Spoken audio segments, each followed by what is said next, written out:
Hello sports lovers, welcome to Met Sports TV. In today's episode we have referee and judge Roger Bannor, the newly elected second vice president of the Ghana Boxing Authority. Welcome, sir. Thank you.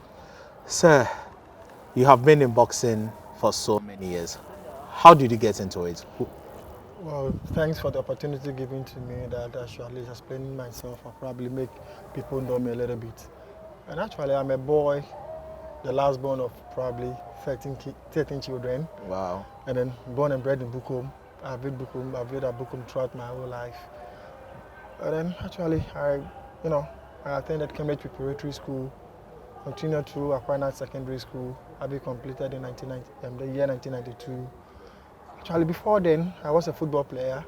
I played Cowley Babies. I played for me and ICONZ club, ICONZ team. Actually, I got to a point that, everyone from Bukom needs to test his strength. I was a juvenile boxer as well. I've been through the mill. It got to a point where my mom said, no, you can't be a boxer. And then since I want to be part of the boxing family, I just can't work away straight up. So I took up to coaching where I was the assistant coach of Ike Quartey. Okay. Yeah, before he fought for the world title, that was against Bannor. I was his assistant coach. So that means you had just completed SS because that was around 94. Yeah, 94. That was in the SX. We were the last batch of the 5-year term. Okay. So that was, I was 11 years when I went to Aquana Secondary School for 7 years. Okay. So actually, you can see where I'm coming from. I've been to the mill. Okay, so you were assistant coach to former champion Ike Quartey. Yeah. Why the migration to refereeing? Actually, it got to a point when there was an amateur fight between the guy from Bukom and then another from, I forgot where he's coming from. And then actually the guys were so much keen on that fight, and then they were trying to, intimidate the officials that if the Bukom guy doesn't win the fight, there was going to be probably problems. So I spoke to them, I told them, guys, calm down. The officials there have been trained to do their job. And for that matter, they will do what is best to their knowledge. They want to get to some point in their career, then I don't think they're going to be biased. So at least let's calm down and then see what they can do. Then, by then, Kenneth Sharp, but he's so rest in peace. He was the president of the Ghana Boxing Federation from Bukom. He said, do you understand boxing? And I said, yes, I do understand boxing because I'm the assistant coach to Ike Quartey. And I said, how come you're the assistant coach to Ike Quartey? You this small boy.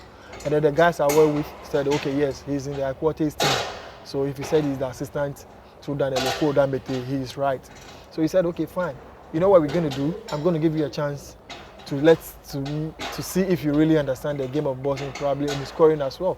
So they said, okay, fine. He gave me the pen and the paper, and then I scored the fight. So right after the fight, he said, okay, fine. No, there is a fight here, there is a judge here that we used, that he doesn't know we're going to use his scores to, determine the winner of the fight. And for that matter, we're going to use him as the sole referee judge, probably sole judge for the fight. And then, lo and behold, I judged, and then I gave the fight to the guy, the opponent, not the one from Bukom. And then there was calmness. And then they said, okay, fine, since you were able to judge, and I could see you have a fair knowledge of officiating. Because of you, I'm going to organize a seminar. And then you organize a seminar, and then I took part of the seminar. And then just after that, a couple of months after, I was a member of the amateur officials. That's the referee judge of the officials. And that's how it started. Okay. So that means refereeing came to you as a lack of opportunity. Yeah, that was an opportunity, and I grabbed it with both hands. Okay. So how long have you been in refereeing? I was talking of 1992, 93 there. So I came to professional 1995, 96. So just after a couple of years, 2-3 years, I had a recommendation to the WBC, to the ABU, that's the African Boxing Union. And then I have to go to Nigeria to have a seminar. That's if you go to a seminar, there are seminars and then courses being done there. If you're able to, come out with flying colors, then they will accept you into their folds. So I went there, and then I did my best, and then I got the recommendation from the ABU just a year later to the WBC with my performance. I was able to go to Russia, that's Moscow. 1998, to have a seminar. By then I was, I was a little bit younger, probably 21, 22 there. So by then, Richie Steele was the youngest to have the WBC license. Okay. Richie Steele. And then I was lucky to be around 23 to have the WBC license. And up to now, I'm the youngest to have achieved that fame, being the youngest to have the WBC license. Okay. So how long do you wish to be in the sports of boxing? Actually, I have known nothing apart from boxing officiating, and then it's like I'm going to be there for a very long time. A very long time. So when you migrated into boxing, who were some of the referees you were looking up to? Actually, I can say Ata Edipapu was a judge. J. Anna was my father, my godfather, and he's still my godfather. Yeah, because actually I look up to him, and then after a few couple of fights, he called me personally, and then he told me, boy, he called me Nibone because that's my name, Nibone. With you coming on board, even if today, but then he was officiating as well. If today I have to stop officiating, I'll rest, relax, because I've got someone who can really take up the mantle. And I didn't disgrace him. And lo and behold, I was able to do what he was expected of me. And and then Roy Ankra was my idol.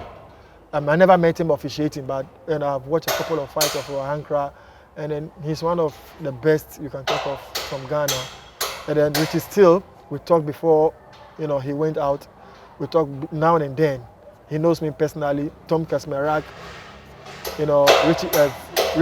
Cappuccino, Frank Cappuccino. I know a couple of the top guys that we meet, we dialogue, we talk, and then we learn from each other. Okay. So now, talking about your heroes, what have been your most challenging moment as a referee?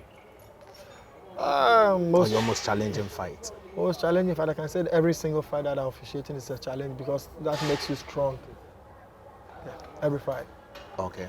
What about the fact that you did and you realize that you realize that no, today my performance was excellent? I can tell you, Ike Quartey, Clint McNeil, Oliver Clint McNeil. I was the referee for that fight. That was probably my biggest fight, I can say. That was then, and I say still as my biggest fight because you officiating a world champion. A world championship, it's most, in everything you do, you want to attain to the world status. And that being my first challenge, officiating a quarter fight. Coming, you've got experienced referee like Fred Gatti, may he so rest in peace. You've got Jay Annan, you've got, UJDO Sabutes, you've got, top referees in Ghana, and you've been, chosen to officiate that fight. And coming out, unscattered, you could see you've done your best, and then you have to be happy for that. Didn't you see it as a conflict of interest being the former assistant coach of Ike Quartey? And Ike Quartey, by then, and until that time, Ike Quartey was my boss.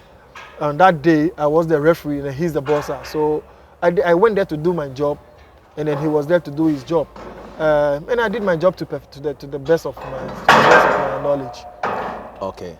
So now, a lot of people don't understand. A lot of people who are not hardcore boxing fans don't understand why a referee could also be a judge. Can you take us through that process? Yeah, of course. A referee can be a judge. That's we have R and J, referee judge, referee for R for referee, J for judge.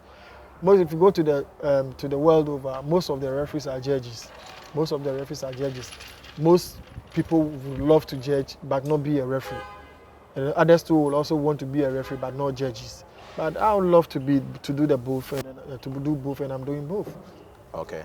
So which one do you prefer the most? The two. Okay. Now moving from your active participation in and around the ring to administration.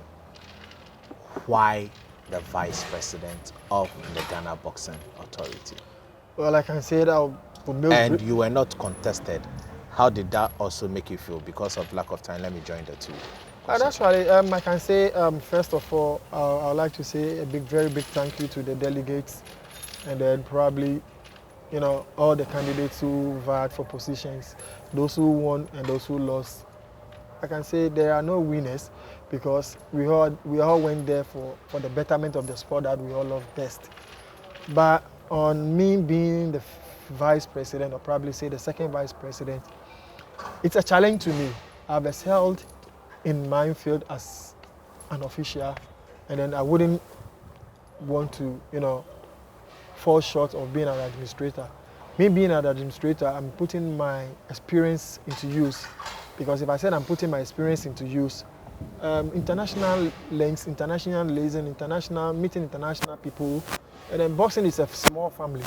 So being around the administrative side, I think I have the experience to do that, because I can say I'm also a supervisor, probably a supervisor. I do supervise fights for most of the sanctioning bodies, probably let's say the WBA. If the African rep who happens to be Stanley Christodoulou is not able to get on board, I do officiate as a referee or maybe a judge, and then I do supervise as well. After the fight, I do my report on everything on that, and then it's a work. So Stanley Christodoulou getting the news that me being the second vice president of the Ghana Boxing Authority wasn't a shock to him, like what he said. I'm putting his sweat. Roger, I'm not shocked, I'm not surprised, and I know you'll be able to do what you do best because of your experience. And then being not challenged, I don't know why, but maybe the candidates might know you can't contest someone you think or you deem too experienced for you to contest, because at the end of the day, it's going to round down to the delegates. And if they know I'm going to do they know me being there, they wouldn't have a problem getting the links and then probably the exposure that might come to the board. Okay, so what do you personally, as Roger Bannor, want to add? Like, what do you personally want to go down? Like, when I sold the idea to my colleague executive, we implemented it and it was a success. Thank you for this particular question. I can tell you, I've put up a request to the board. I made a request for the board. We had our first board meeting just last Wednesday, and then actually they all accepted that by probably introducing the national championship. If you are able to fight for the national championship, you win the title like any other title. That's the world titles, or probably you keep it for good. That wasn't before. Actually, me introducing that to the executive and they accepting it, it's like a huge step in the right direction. You pay a sanction fee, a small token, and then you win the title, you keep it for good. Because most of our national champions, you see a boxer, I will tell you, I was a national champion, but he doesn't have anything to show. Probably maybe if a picture, that's fine, but now he's going to keep the title for good. Okay, so does that mean that the national champion will not be challenged? No, the national champion will be challenged. If there is a challenge and then you lose your title, the challenger will definitely get another title for him, for himself to. Just like it's done internationally? Internationally. Okay. Now, I want to take you back to refereeing. Briefly. This fight that had a lot of controversy with the Game Boy fight. What are your after reaction towards that fight? Thanks for this question. Actually, I've explained this question so many times, and then I think I'll just elaborate a little bit on it. In every institution or in every game or games here, there are rules and regulations. I put the rules into use and I put the regulation on board, and then that was what I did. Because in the game of boxing here, if you are fighting, I don't see it as a controversial, or I don't see any hula baloo against it, around it. I don't see any controversy around it, because like I was saying here, in every institution there are rules. You can never climb onto the apron, you being a trainer, a seconds or something, whilst the fight is going on. If you get on the apron, it signals that you are telling me, the referee, that my boy cannot continue anymore. Yes. I have to stop, and then that's what I did. Okay. Now, have you judged an international bout? I have judged a lot, and I've refereed a lot of international fights. If I have to put it, I can tell you I'm the first Ghanaian to officiate a world title fight as a referee. As a referee, which fight was that? That was Mima Betego's fight against a chap from South Africa. That's my fault. I might have forgotten his name. This fight happened right here at the Bukum Boxing Arena. Okay.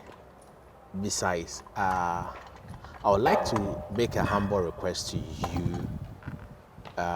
Why is it that when people are banned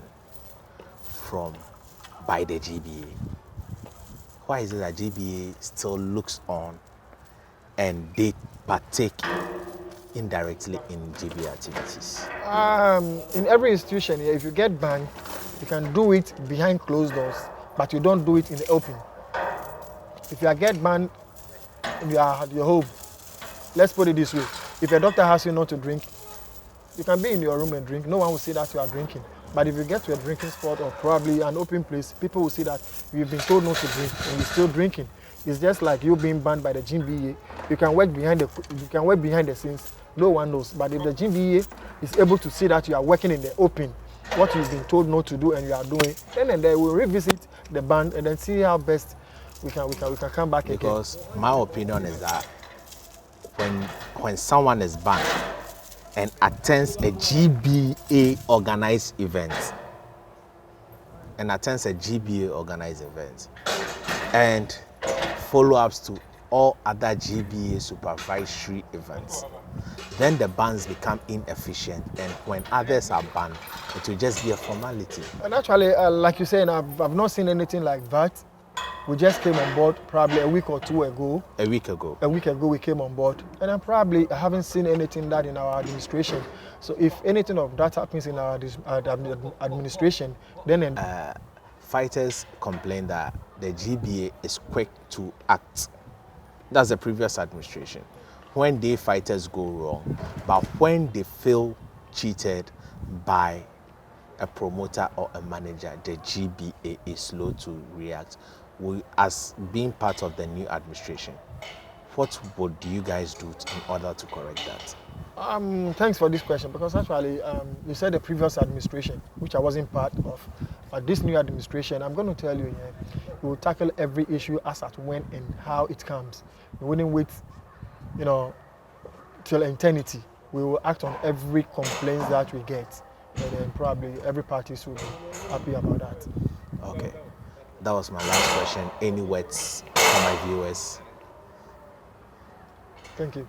Oh, any final words for my viewers? And actually, I would like to tell every Ghanaian, or probably appeal to every Ghanaian and sports-loving fans, especially boxing viewers, let's help bring the boxing back to its glory days, because football is coming back. And like we know, boxing has achieved more international laurels than any other sports you can talk of in Ghana. So let's come on board, help the new GBA administration, and then we will all be happy by getting more world champions. That has been our cry for a long time. So I hope you guys are coming on board, especially corporate Ghana, sponsors and everything. Get closer to the promoters. If the promoters get close to you, just try to help them. If you don't understand anything, just get to the GBA, and then we'll be able to, put everything on paper and then explain things to you that you will feel safe. Thank you. Okay, thank you, referee Judge Roger Bannor, now the second vice president of the Ghana Boxing Authority, for giving us this opportunity. We are most grateful. And sports lovers, as you heard the man himself, let's all come to the arena, support every boxing bout, whether it's in the arena or anywhere else. Let's help promote the sports, because boxing will continue bringing glory to the nation. Stay positive. Au revoir. Don't forget, COVID-19 is still real, still ahead to all protocols. Bye-bye.